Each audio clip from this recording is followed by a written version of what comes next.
Para a maioria dos homens, alguns assuntos são difíceis de serem conversados até com os melhores amigos. Imagina falar sobre disfunção erétil e exame de próstata. Aí, meu amigo, só se for em tom de brincadeira, porque senão a vergonha impera. Mas deixa eu te dizer uma coisa, é hora de você deixar essa vergonha de lado. Sabe por quê? O Zero Tabu está no ar.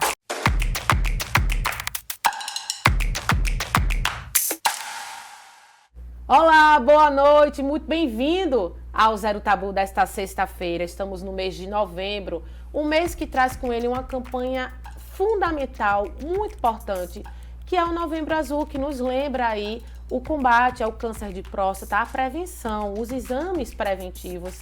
E junto com a campanha vem aí vários tabus que precisam ser desmistificados. Os homens, na maioria das vezes, por vergonha, deixam de se prevenir. E a campanha vem para nos lembrar da saúde masculina como um todo, não apenas em relação ao combate ao câncer de próstata. E para a gente falar sobre esse assunto, eu trouxe aqui um convidado especialíssimo, indicação de uma amiga muito especial, Lanaró. Um beijo para você por ter me indicado Dr. Humberto Montoro. Doutor, muito obrigada, prazer estar aqui com o senhor. Gente, ele é maravilhoso. Andei olhando as redes sociais dele, inclusive. Que bate-papo bom, que conversa boa ele tem. Uma forma assim tão leve de se chegar ao público masculino. Como eu bem falei, não é, doutor? Muitos homens têm vergonha, mas é hora de deixar a vergonha de lado, porque a saúde fala mais alto, não é? Com certeza, Priscila. Para mim é um prazer estar aqui, poder esclarecer os seus ouvintes, né? Ouvinte que acompanha nesse programa, que eu soube que é maravilhoso, né? Ele vai ao ar às sextas-feiras à noite, né? Isso. Porque usa alguns temas mais críticos. Isso, doutor. Parabéns pela sua Obrigada, iniciativa. obrigada. Olha só, doutor, embora o Novembro Azul tenha como meta principal a campanha de combate ao câncer de próstata, como eu bem disse, ela serve para a gente trazer temas da saúde íntima masculina para serem lembrados, não é? E eu vi, inclusive, algo que me chamou muita atenção nas redes sociais do Dr. Humberto Montoro, que foi a questão da disfunção erétil. Porque a gente sempre trata a disfunção erétil relacionada principalmente à questão sexual, não é? Mas eu vi uma abordagem lá que eu não sabia e que ela pode estar relacionada a outras patologias que a gente não faz nem ideia. E eu queria que o senhor puxasse por esse gancho e falasse da questão da disfunção erétil. O que é que ela pode significar? Não sendo apenas um sinal aí de alerta em relação à sexualidade, mas eu vi que pode estar relacionado inclusive com problemas do coração, é isso? Exatamente. Interessante a gente definir o que seria disfunção erétil, que seria a dificuldade do homem, durante um ato sexual, ter uma ereção satisfatória para dar prazer para ela e para ele.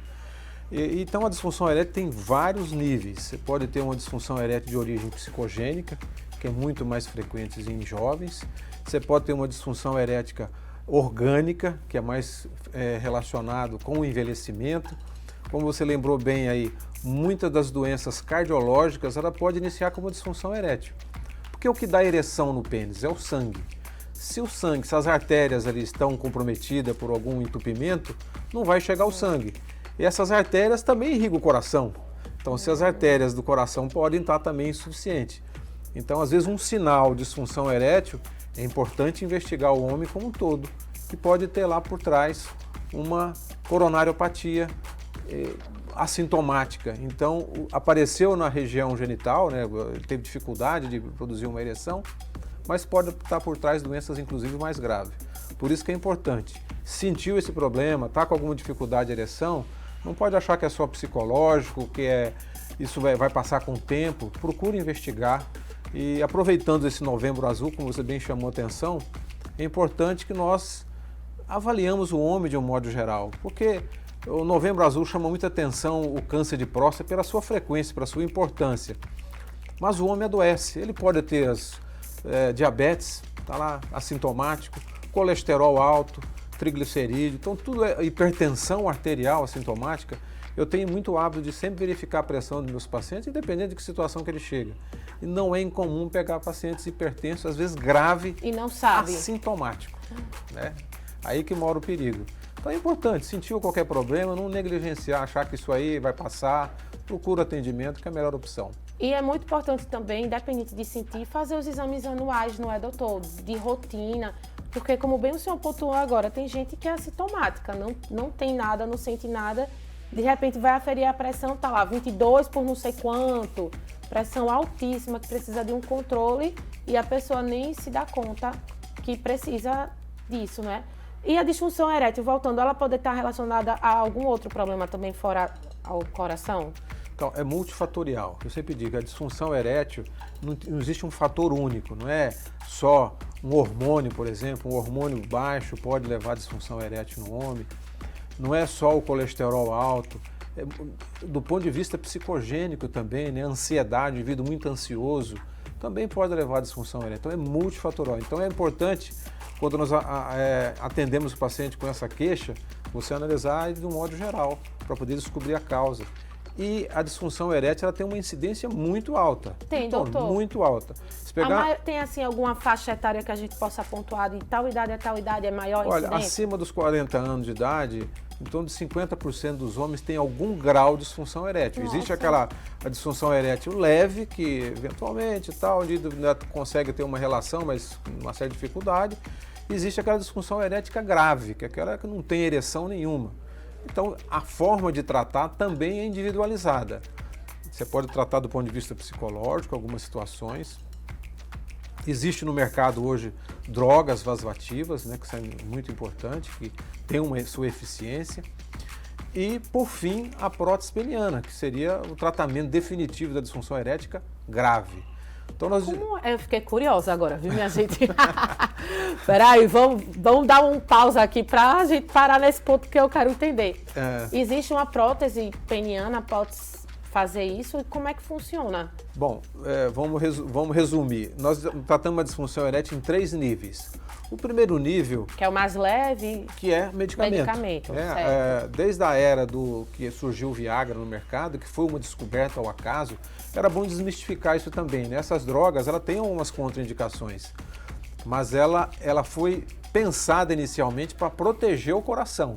Então, é muito diferente do que muita gente imagina, só que ela tem contraindicação. Qual é? Se o indivíduo não pode fazer um esforço físico, ele não pode ter relação sexual, porque a relação sexual é um esforço físico. Então, essa é a primeira contraindicação.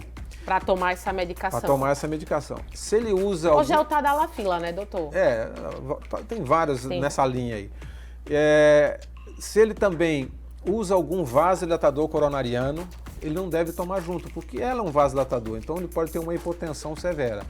Não é medicamento para hipertensão arterial. Às vezes você tem hipertensão arterial, você pode tomar o medicamento, claro, com uma orientação. Nunca tomar por conta, procurar sempre um profissional para fazer essa avaliação. Então esse é o primeiro nível que a gente usa, são os medicamentos, né? Se ele tiver uma alteração por hormônio, você pode também fazer reposição hormonal, que melhora. Existe a segunda linha de tratamento da disfunção erétil, que são drogas que você faz uma injeção no próprio pênis. Ai, doutor. Eu pessoalmente deve ser dolorido, eu não consigo nem imaginar. Esse é o segundo nível, quer dizer, você faz uma injeção, são drogas que faz com que o pênis preencha, né, com sangue com mais facilidade. E duraria o efeito quanto tempo? Então, essas drogas, ela tem que ser tateada também a quantidade de droga que vai ser utilizada. Porque senão ele pode produzir uma ereção prolongada, que pode levar a um quadro chamado priapismo, que é uma outra urgência urológica, quer dizer, uma ereção que não passa. Que não passa e não está relacionada mais com ato, desejo sexual. Nem desejo, entendi. Então é importante, né? Usar essas drogas tem que se usar com um profissional que vai orientar, vai calcular a dose, tudo certinho. E tudo isso seria num médico da sua especialidade, urologia? Sim, da urologia. A outra, dentro desse segundo nível de tratamento, existe as bombas penianas. O que é a bomba peniana? Vai colocar, ela vai produzir uma pressão negativa, vai encher o pênis de sangue, o pênis vai entrar em ereção. Aí no final solta uma argolinha, com uma borrachinha que prende e não deixa o sangue sair. Então essa é uma segunda, está dentro do grupo de segunda linha de tratamento da disfunção erétil. Então cada um vai se adaptar, quer baixar melhor, essas coisas. E a terceira linha seria a prótese peniana. Como é que funciona? O pênis ele tem 2 corpos cavernosos por onde que enche de sangue e dá a rigidez peniana. Então esse corpo cavernoso vai ser destruído e vai ser colocado um cilindro ali de silicone. Existe próteses semi-rígidas, que é... Isso internamente doutor? Internamente, é uma cirurgia, centro cirúrgico, tudo direitinho. Tá. E quando a gente fala em prótese, a gente imagina algo colocado no lugar, né? Então, vai ser colocado dentro... Não, mas assim, como se fosse retirar o pênis e colocar... Não. E quando falou prótese, eu fiquei aqui imaginando, como é que vai ser isso? Tira um, coloca o outro, não. Então, internamente essa prótese vai substituir ali no corpo cavernoso, que são 2 corpos cavernosos, vão colocar 2 cilindros ali. Então, esses cilindros, existem técnicas para usar a prótese semi-rígida, existe uma que é inflável. Ah, é? É. Como é, minha Essa gente? inflável vai, do mesmo motivo, você destrói o corpo cavernoso ali, coloca o cilindro, e a inflável tem uma bombinha, que ela fica... o reservatório dentro do abdômen e na região do testículo uma bombinha que ele vai bombeando e o pênis vai entrando em ereção. Mas isso aí é automaticamente? Sim, entrou em ereção, ele teve a relação e tal, na hora que ele não quiser mais ter a relação, satisfez a parceira, ele satisfez tudo e tem uma outra, aperta de alguma outra forma e o pênis esvazia. Mas esse aperta a bomba, esvazia a bomba, é manualmente feito? Sim, manualmente. Ah, é? Manualmente. O próprio homem vai lá... O próprio homem faz isso. Existe a prótese... Minha gente, vocês sabiam disso, eu não sabia. Tá vendo? Um assunto puxa o outro. Eu quis começar pela disfunção erétil em relação à saúde, porque eu fiquei curiosa em relação ao que ela pode significar. Não é como nesse caso a gente falou da questão dos problemas do coração, não está só relacionada ali ao ato sexual ou aos problemas em relação ao seu desempenho. Não, estão relacionados a problemas muito mais graves. Por isso que eu comecei pela disfunção erétil, mas quantas coisas a gente está descobrindo aqui. Então, como eu disse, são esses 2 tipos de prótese. A prótese semi-rígida, ela fica numa posição ali estática. Certo. Só que ela é cambiável. Então, na hora da relação, o pênis ele coloca na posição, ele tem a relação. Na hora que não tem, ele traz junto do corpo, pode colocar um short, botar uma banho de piscina, tudo fica normal. Na posição normal, volta ao normal. Aí, na hora que ele vai ter relação, ele usa ali na forma que ele queira. Então, essas próteses são de preços variáveis. Chega a quanto? A semi-rígida hoje aí na faixa aí de uns 10 mil, 5 mil, 15 mil, depende da marca. Já a prótese inflável já é mais multiplica por 10. 200 mil, doutor? Não, 100 mil, 100 e poucos mil, 80 mil, depende da marca da prótese. Eu estava pensando aqui em 20 mil. Então... Se fosse 20, hoje seriam no 200 Brasil, mil, então é cerca de 100 mil. Hoje no Brasil se coloca mais a semi-rígida pelo custo. Funciona do mesmo jeito. A prótese inflável, ela dá uma estética melhor para o paciente, né? Porque ele enche ali, aquela coisa toda. Então, e a outra não enche, só faz ficar rígido. Só faz ficar rígido, né? Só que ela é cambiável. Entendi. Né?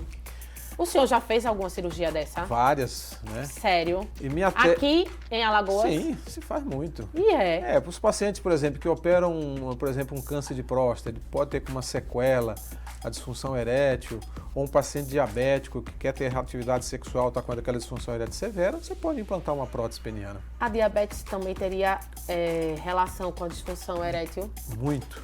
Muito, doutor. O diabetes é uma doença sistêmica, atinge do fio do cabelo ao dedão do pé, passando por todos os órgãos. E na região genital, ela entope as artérias, né? A parte neurológica também afetada, as neuropatias diabéticas, então ele pode ficar com uma disfunção severa. Você vai se implantar uma prótese peniana para resolver.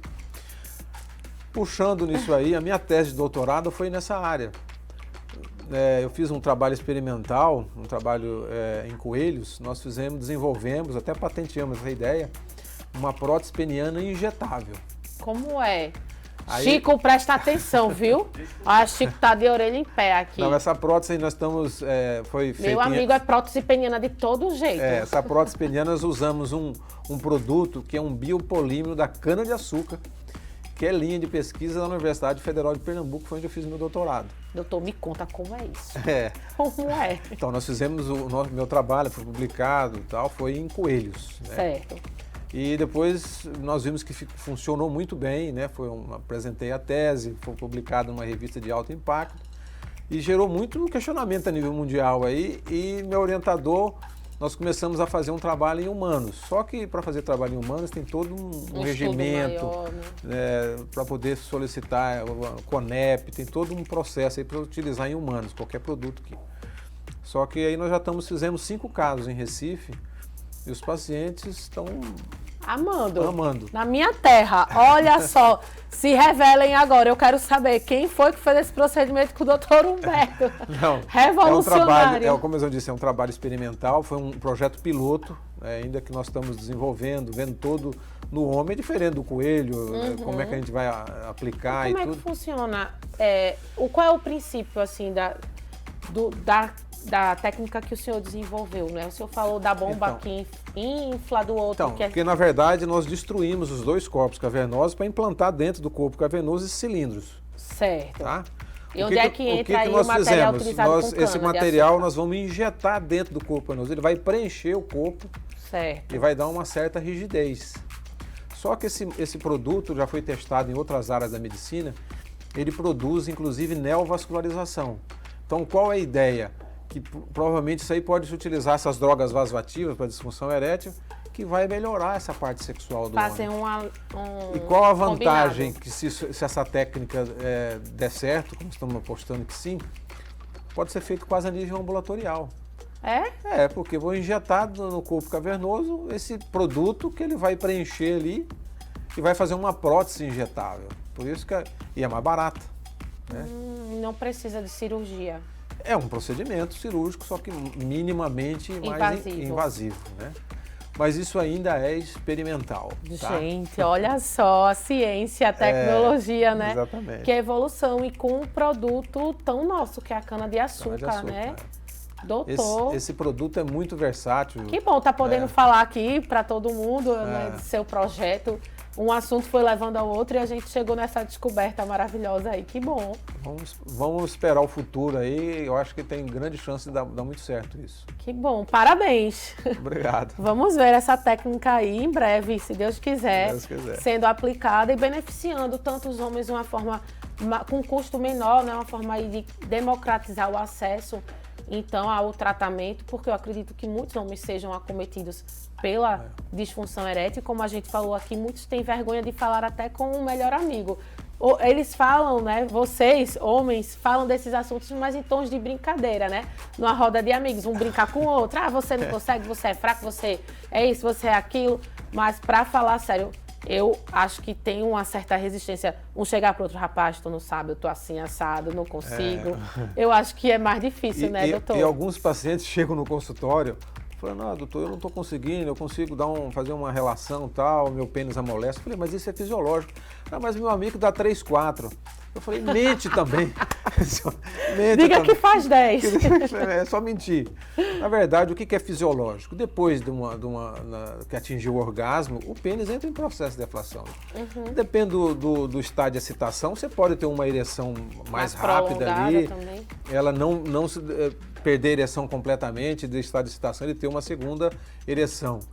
Mas, na maioria das vezes, é fisiológico o pênis entrar em processo de deflação. Então, por isso que às vezes eu falo para ele, a mente também, faz para psicologicamente ajudá-lo, né, doutor? Só que dentro desse campo da disfunção erétil, nós falamos dessa disfunção erétil, mas existem outras disfunções que também atrapalham muito.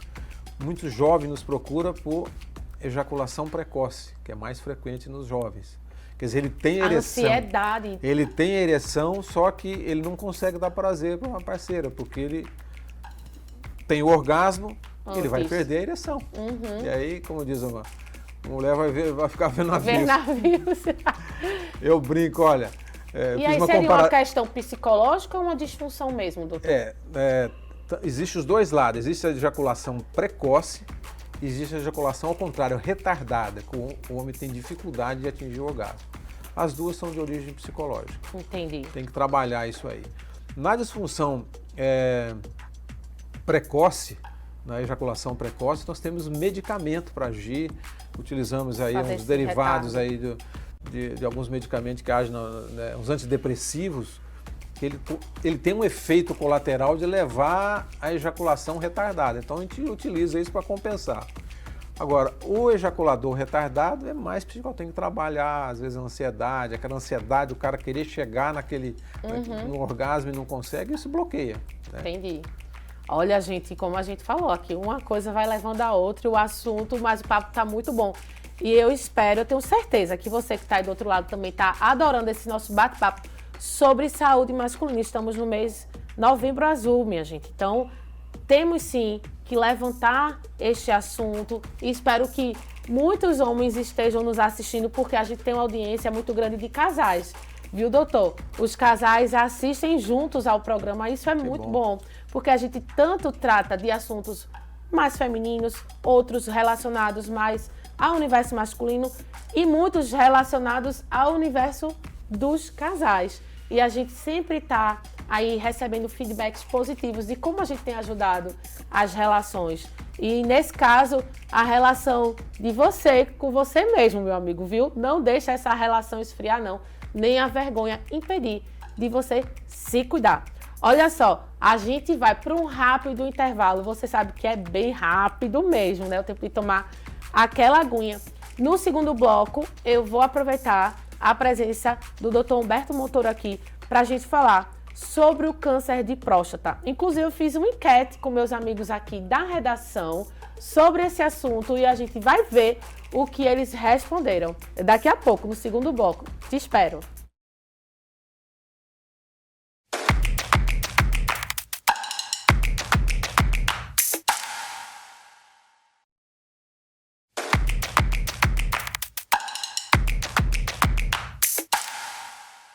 Olá, gente! Estamos de volta nesse bate-papo maravilhoso aqui com o Dr. Humberto Montoro sobre a saúde masculina. Tantas descobertas eu fiz e você também. Nesse primeiro bloco, a gente falou aqui sobre a disfunção erétil, mas como ela está relacionada a algumas outras patologias. E descobrimos também próteses penianas que eu não fazia nem ideia de que existia. E durante o intervalo, a gente estava conversando aqui, uma conversa de bastidor. Falamos aqui que os casais assistem muito ao nosso programa e ele falou um dado interessante e que é verdade. Você vai aí, como é que eu digo? Confirmar não, me fugiu a palavra, Josi. Concordar.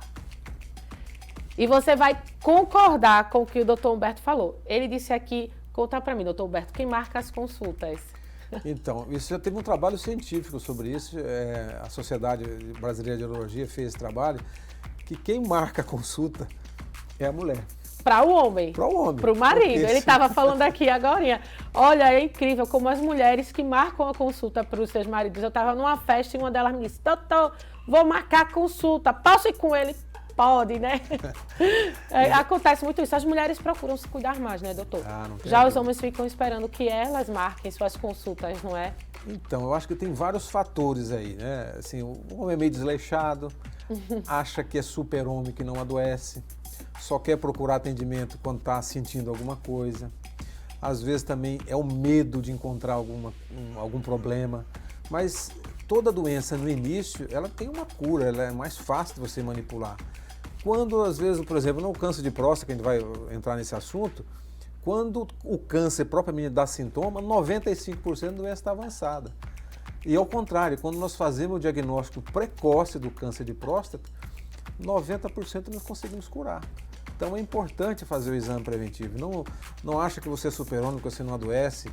Então, quando você for ao médico, ele vai fazer uma avaliação geral, vai ver você como um todo, prevenindo outras doenças que nós já falamos no início, hipertensão arterial, diabetes, colesterol alto, que pode levar a um monte de problemas. Então, não deixe de procurar. E as mulheres, parabéns. É isso, olha, como eu bem falei, eu fiz uma enquete rapidinha com os meus amigos aqui da redação sobre a campanha Novembro Azul, sobre se eles sabem em que momento os homens devem fazer ou não o exame. E eu queria, se tiver no ponto diretor, que botasse para a gente ver. Vamos lá? Estamos no Novembro Azul, um mês que lembra a importância do autocuidado para os homens com a sua saúde. E eu andei perguntando por aqui na redação se eles sabem com que idade o homem deve fazer, sim, o exame do toque. Será que eles sabem? Vamos ver. Olha, eu acredito que seja a partir dos 40 anos. Inclusive, meu pai faz todo ano, regularmente, e está tudo em dia com ele, segundo o médico. A partir dos 40 anos, pelo que me consta. Sim, não sei. A partir dos 40 anos. Eu mesmo fui fazer o exame de toque com 40 anos de idade. E o médico foi que fez algumas perguntas a mim e viu que não era necessário, mas eu fui aos 40 anos de idade fazer o exame de toque. É importante. 40. A partir de 40 anos. Você já fez 40? Já. Já fez seu exame? Ainda não, mas vou fazer. E tá esperando o quê, Adriano? Me fale. Tô só esperando a hora de eu ir fazer. Tá com vergonha? Tô não. Tá com medo? Tô não. Então já marcou? Ainda não, mas vou marcar para fazer. Marque, não adie, viu, Adriano? Tá certo. Então, se o homem não tiver nenhum histórico de câncer de próstata na família, 50 anos, mas se tiver, 40. Bom, o recomendado é de 40 anos, né? Mas a partir dos 30, acredito que seria uma boa forma de a pessoa se garantir. O exame de toque tem que ser feito a partir dos 40 anos de idade, 50 anos de idade. Importantíssimo, né, esse tipo de exame para evitar certos tipos de problema. Então, você, homem, procure um médico, né, uma unidade e faça, porque se prevenir é importante. E aí, agora chegou a hora da verdade aqui, doutor. Qual é a idade? Quem é que tá certo aí nas respostas? Eles acertaram? Não? Que idade o homem deve realmente procurar um profissional urologista para fazer, então, os seus exames em relação ao câncer de próstata? Não, observando a sua enquete aí, 40 anos ganhou.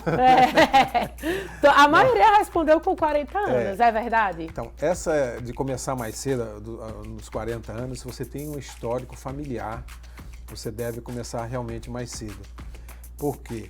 Se eu tenho uma pessoa na família, eu tenho 2 vezes mais chance de ter câncer de próstata. Mas uma pessoa que já teve câncer de próstata ou qualquer tipo de câncer? Câncer de próstata. São dados estatísticos. Se eu tenho uma pessoa, um familiar de primeiro grau que teve câncer de próstata, eu teria 2 vezes mais chance que a população geral. Certo. Se eu tiver 2 indivíduos na família de primeiro grau, é 6 vezes mais chance. É progressão geométrica. Então tem uma relação importante. E nesse grupo, a partir dos 40 anos de idade. Então essa é 40, 45 anos de idade. Deve-se começar a fazer exame preventivo. E a Sociedade Brasileira, Americana e Europeia recomenda, a partir dos 50 anos, todo homem deve fazer seus exames preventivos. Independente de histórico ou não? Independente de histórico ou não. Essa é a recomendação. Então, às vezes, essas campanhas de Novembro Azul, essas datas, 40, 50, ficam muito confusas, né, na doutor? cabeça. Não está errado se ele quiser fazer um exame preventivo, porque se ele começar a chegar com os 40 anos, como eu disse, nós fazemos uma avaliação geral. Vamos ver colesterol, triglicerídeos. Se tiver alguma alteração, a gente manda para o especialista, né? Eu gosto de avaliar de uma forma geral. Ver provas hepáticas, ver hormônios, ver tudo. E aí, se tiver alguma alteração importante, eu encaminho para o endócrino, encaminho para o cardio, encaminho para o gastro. É importante fazer uma avaliação geral, não está errado. Então, meu amigo Matheus já respondeu certo. 40 anos se tiver algum histórico, 50 para todos. Exatamente, essa é a recomendação ideal. E tem muita gente que não vai por medo mesmo, né, doutor? Porque acha que vai doer, que isso, que aquilo. As mulheres até brincam, na maioria das vezes, com os homens. Nós estamos acostumadas, né? Todo ano a gente faz lá o Papa Nicolau e outros exames que são invasivos também para a gente e não é nada confortável. Mas nós estamos lá pela nossa saúde, pelo nosso bem-estar, enfim. E os homens ficam um pouco relutantes, né? Eu vou ficar nu na frente do outro. Eu já vi marido dizer assim, quando eu for fazer o exame, você vai junto comigo. Maridos falarem isso, porque eu não vou deixar. Eu fico lá sozinho com o médico, eu sei lá o que ele vai fazer comigo, né? Tem muitas piadas nessa área aí, né? Muitas. E outros que falam meio que sério, eu não vou só, não. E não há o que temer, não é, doutor? É rápido, é simples, né? É um toque, é o exame do toque mesmo, né? Como é que funciona? Então, é um exame rápido e dura alguns segundos, né? O médico vai estar, claro, com uma luva, usa um lubrificante, porque a próstata, ela tem contato com o reto. Entendi. E 90% do câncer dá nessa parte periférica da próstata em contato com o reto. Existe câncer na parte anterior e tudo, uma incidência menor. Por isso que o toque é tão importante se fazer.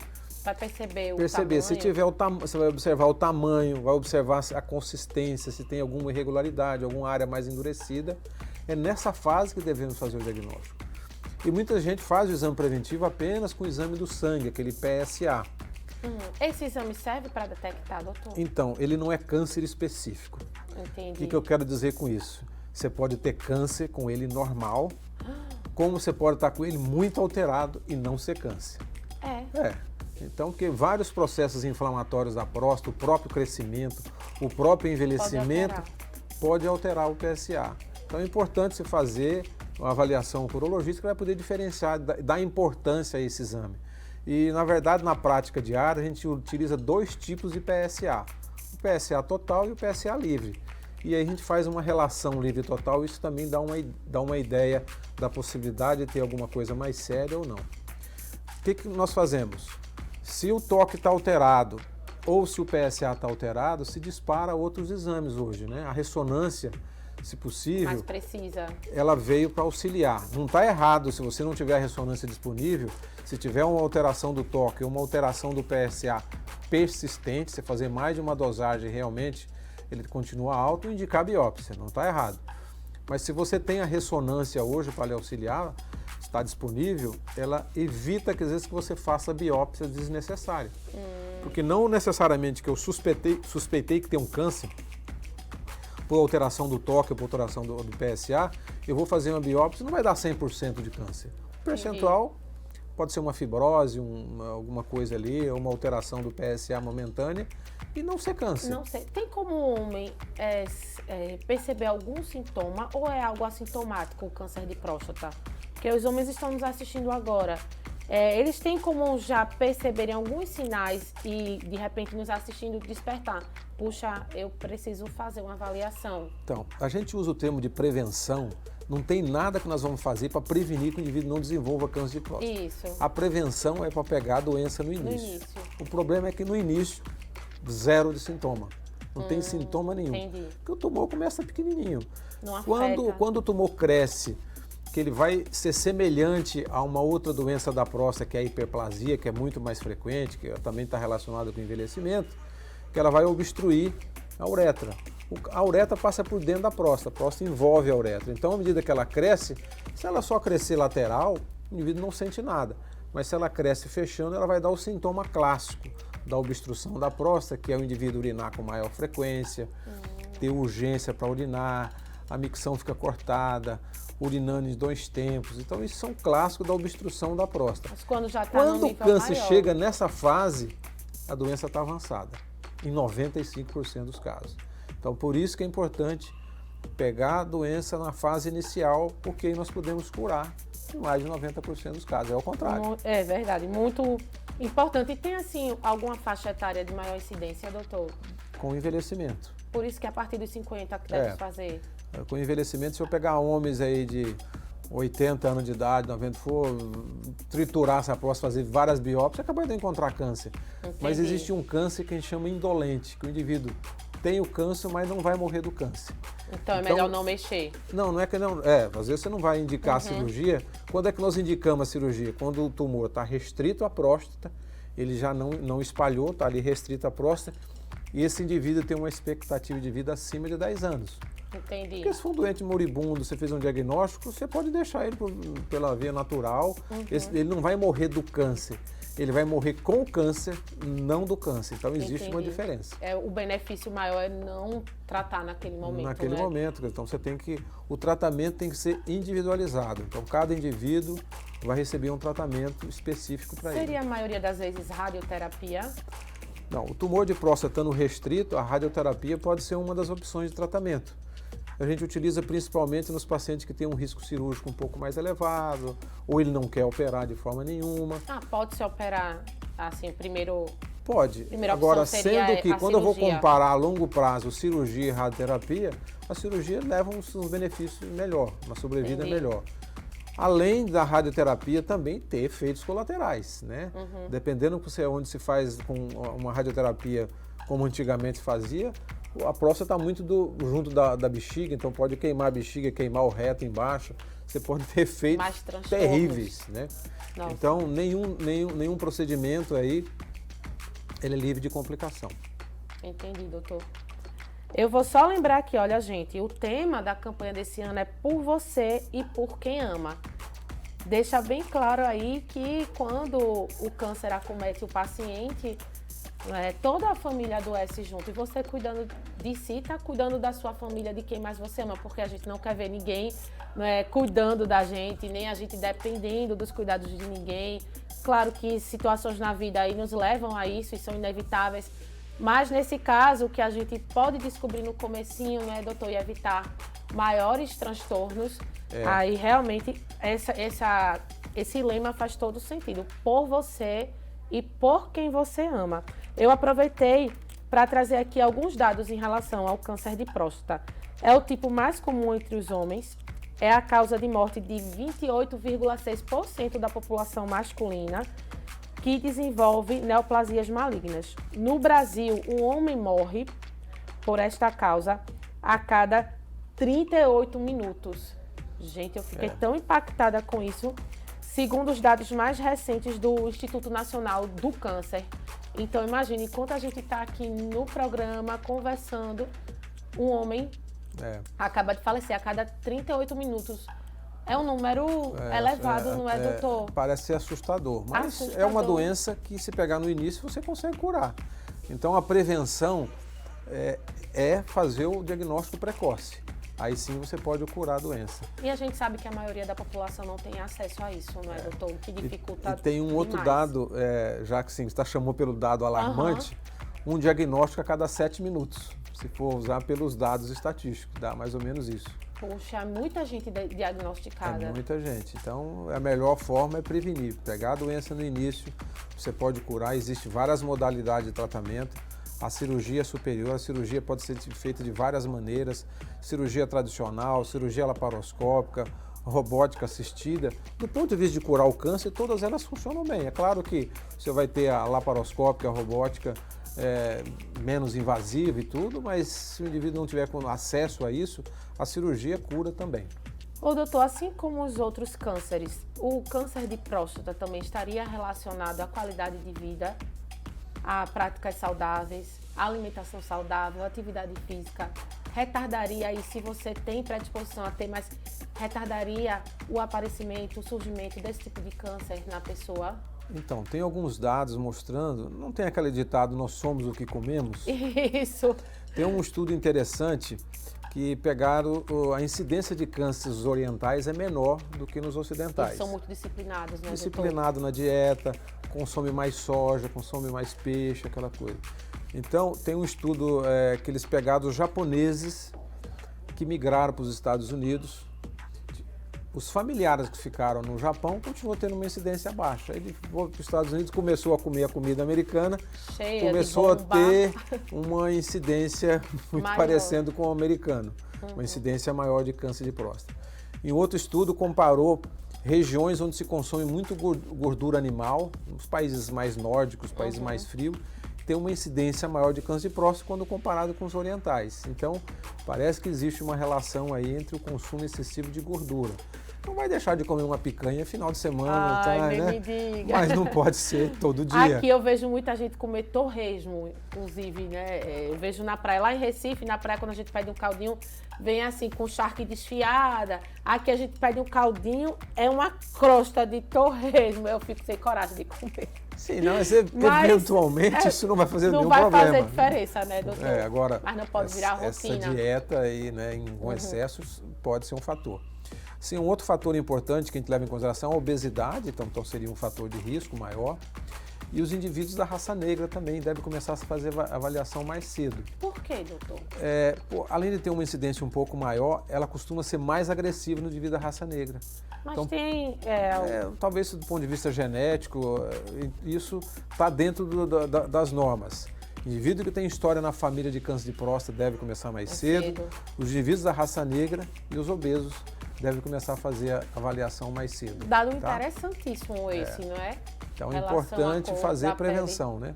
Eu, inclusive, nas minhas buscas e pesquisas, vi uma notícia que saiu relacionada a uma possível vacina contra o câncer de próstata. Diretor, se tiver aí no ponto, olha, vacina brasileira foi bem agora, de sábado.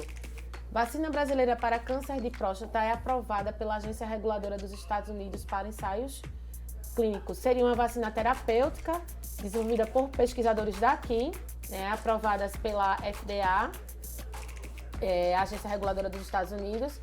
Primeira vez que uma tecnologia do tipo chega a esse estágio, criada a partir de células tumorais do próprio paciente.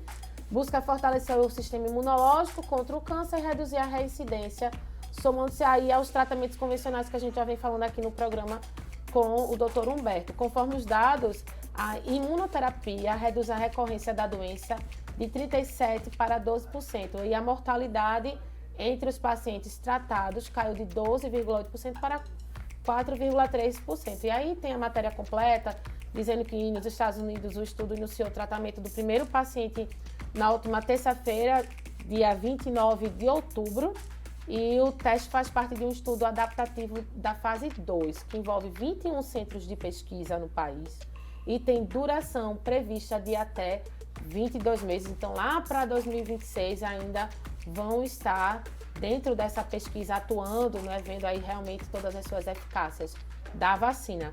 É estimada que a aplicação inicial dos dados imunológicos esteja disponível dentro de 90 dias, então lá para o começo de 2025, avaliando a resposta dos pacientes ao tratamento. Então, notícia do dia 2 de novembro, agora do comecinho do mês, e bem agora, que a gente está tratando do Novembro Azul, que a gente está nessa campanha que, como a gente disse, não vai evitar que a pessoa tenha, não é uma campanha de prevenção, mas de detectação aí o mais cedo possível, doutor?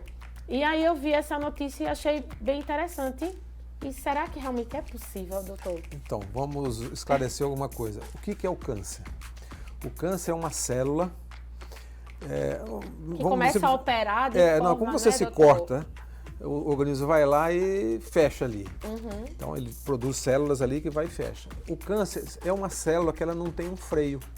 Então, o organismo não consegue reconhecer ela como anômala, e ela não tem freio, então ela vai crescendo, crescendo e vai se ramificando, essa coisa toda. Então, o princípio daí da imunoterapia, isso não é novidade assim, para o câncer de próstata, mas existe já outros cânceres que se já faz esse tipo de terapia. Eu acho que tem grande chance de dar certo isso aí, sim. Então você vai produzir uma vacina. Você tem a vacina do HPV, você vai, mas aí tem que ser individualizado, porque cada tipo de tumor teria uma vacina. Os tumores não são iguais. Não, eu tô falando, é possível que dê certo porque a gente tem outras vacinas como a do HPV, o vírus que causaria aí o câncer do colo do útero, e tem uma vacina que já está sendo aplicada nas crianças a partir dos 9 anos de idade. Estou falando, tomara que essa também realmente... Mas essa vacina, o princípio é você pegar a célula tumoral e desenvolver um anticorpo com aquela célula do tumor. Essa daqui, que a gente viu agora. É diferente para atacar o tumor. Por isso que essa vacina teria que ser individualizada. Você vai pegar o seu tumor e vai mandar para o laboratório para desenvolver uma vacina mais ou menos específica. Então, cada paciente com câncer de próstata teria uma específica para ele? Então, mas é porque assim, o tumor, eles não são iguais. Existem tipos de tumor. O tumor de próstata, ele tem uma graduação histológica, chama graduação de Gleason. Ele pode ser mais indiferenciado, é um tumor que a gente sabe, quando ele é muito indiferenciado, ele dá metástase logo, ele progride rápido. Se ele for bem diferenciado, existe tratamento do câncer de próstata que você não vai tratar, ele está num protocolo de vigilância ativa, porque ele tem um tipo histológico bastante favorável, que o indivíduo talvez não teria benefício da cirurgia. Então, essa é uma modalidade de tratamento do câncer de próstata. Entendi. Por isso, você tem que diferenciar cada câncer, que tipo de câncer que ele está tratando, para você fazer a melhor opção de tratamento. Na verdade, seria mais uma opção de tratamento, não é? Não é uma vacina que vá prevenir o câncer, mas a partir do momento que a pessoa está em tratamento contra o câncer de próstata, esta vacina, que assim foi chamada, ela entraria aí como mais uma opção e um tratamento um pouco mais eficaz, vamos assim dizer. Principalmente para às vezes pegar indivíduo e pegar a doença já com metástase, vai tentar regredir através desse tratamento. Então, o tratamento tem que ser individualizado. Aqui eu vou dar uma opinião pessoal minha. Eu acho que no futuro, a engenharia genética, você vai avaliar geneticamente cada indivíduo. Então, olha, você tem um gene aqui que você tem que Como tomar... a Angelina Jolie fez, né? Você tem um gene para o câncer de mama, né? Acho que o próstata vai evoluir também assim. Você tem um gene que você vai precisar de fazer um tratamento mais agressivo. Não, você tem um gene aqui que lhe protege, você vai ter o câncer, pode ter o câncer e ele vai evoluir bem. Ou você não vai desenvolver o câncer geneticamente. Fazer por isso, mapa, né, doutor? eu acho que o Fazer caminho scanner assim vai da ser pessoa. por aí. E cada vez mais a tecnologia, outras opções de tratamento experimental que está aí, que está chegando no mercado, existe que você vai preparar vai colocar uma bomba radioativa que ela vai especificamente na área do tumor e destrói o tumor. Então, no futuro, pode ser que a gente não precise nem de operar. Tem um tumor, você vai lá, ele vai lá e destrói bombardeia ele localmente ali. Né? Então, são coisas, já existe coisa nesse sentido, mas não dá 100% de sucesso. Precisão, né? Mas a tendência é cada vez mais evoluir, como está evoluindo, você está vendo a imunoterapia aí. Ai, doutor, como foi bom conversar com o senhor. É um prazer. Gente, foi maravilhoso o bate-papo, não foi? Vocês já entenderam que o programa da gente está chegando ao fim, né? Por isso que eu já estou agradecendo aqui a participação de doutor Humberto Montoro. A participação de vocês aí, do outro lado da telinha, como são importantes essas conversas que a gente tem, que refletem aí no nosso bem-estar, na nossa saúde como um todo, vai refletir sim na nossa autoestima, na nossa convivência familiar, né? Na nossa vivência aí como casais, porque se tudo vai bem, do outro lado tudo vai bem também. Doutor Humberto, queria que o senhor dissesse aí as suas redes sociais, porque está todo mundo curioso, querendo acessar. Se o senhor tiver, pode falar aí pra gente já. Não, é o nome, doutor Humberto Montoro, só isso. Não tem mistério. Mas antes de terminar, eu só queria chamar a atenção que a melhor prevenção das doenças é pegar ela no início. Então, faça exame preventivo, homem. Deixa de vergonha. Mulher, marque a consulta, não deixe por conta dele, porque senão ele não vai marcar. É isso mesmo, deixar a vergonha de lado, né, doutor? Não tem espaço para ela, tira ela da sua vida e vá fazer os seus exames. Façam todos os anos, de rotina, porque é aquilo, se eu fiz esse ano que vem eu repito, e Deus o livre, deu alguma coisa, eu sei que foi no intervalo de um ano para outro. Agora, se eu nunca faço, passo 10 anos para fazer, até para o médico entender em que período da minha vida aquilo apareceu, não é?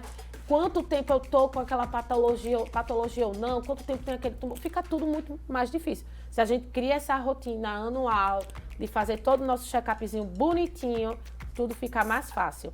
Minha gente, ó, um beijo para vocês, um ótimo restinho de sexta-feira, aí um ótimo final de semana.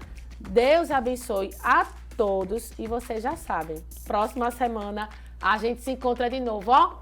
Um beijo, minha gente. Tchau.